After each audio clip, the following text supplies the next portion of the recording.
പെരുങ്ങോട്ടുകര ചേലൂർ പാനി ശ്രീ ഭഗവതിക്കാവ് വിഷ്ണുമായ സ്വാമി മഠപുരയിൽ ആണ്ടക്കോൾ മഹോത്സവത്തിന് കൊടിയേറി. ഗണപതി ഹോമം, വിശേഷാൽ പൂജകൾ എന്നിവ നടന്നു.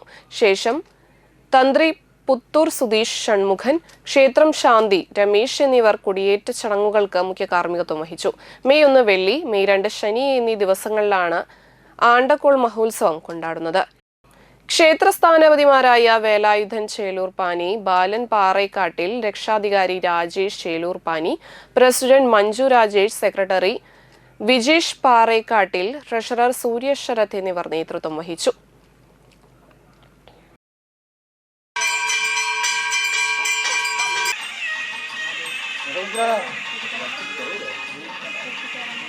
ദേവി